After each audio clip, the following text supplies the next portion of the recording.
যেদিনই নির্বাচন শেষ হবে বিকেলবেলা তো আপনারা প্রশ্ন করবেন যে কোনটা গ্রহণযোগ্য হয়েছে কি হয়নি, মাপকাঠি কি হবে।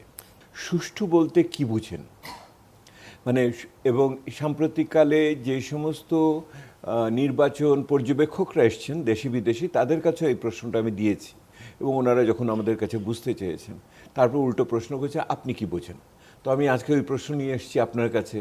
আর বদিউল ভাইয়ের মতো এত বড় অভিজ্ঞ মানুষ নির্বাচন সংক্রান্ত বা এই মানে কি বলে পদ্মার এই পারে তো আর কেউ নাই, তো সেহেতু ওনার কাছে আমরা জিজ্ঞাসা করব, সেটা হলো যে কত শতাংশ ভোট পড়লে পরে আমাদের কাছে গ্রহণযোগ্যতার মাপকাঠিতে এটা পার পাবে, কতগুলো বুথ দখল হলে পরে আমরা বলবো যে না এটা সহনীয় পর্যায়ে আছে, কতগুলো ব্যালট বাইরে খোলা অবস্থায় পাওয়া গেলে সেগুলো আমরা মনে করব যে এগুলোকে আমরা অবজ্ঞা করতে পারি।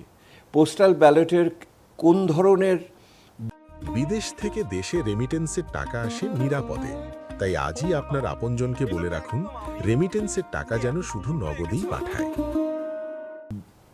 অপব্যবহার, দুর্নীতি ইত্যাদি উন্মোচিত হলে আমরা নির্বাচনের ফলাফলকে আমরা সুরক্ষা দিতে পারবো বলে আমরা মনে করি।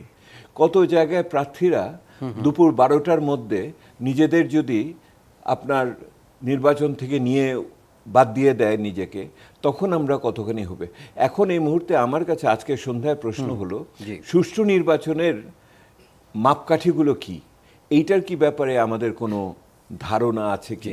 আমার কাছে এই মুহূর্তে নাই এবং সেই জন্য খুব দুশ্চিন্তার ভিতরেই মাঝে মধ্যে থাকি যে সুষ্ঠু নির্বাচনকে, কারণ আপনাকে যেদিনই নির্বাচন শেষ হবে বিকেলবেলা তো আপনারা প্রশ্ন করবেন যে কোনটা গ্রহণযোগ্য হয়েছে কি হয়নি, মাপকাঠি কি হবে।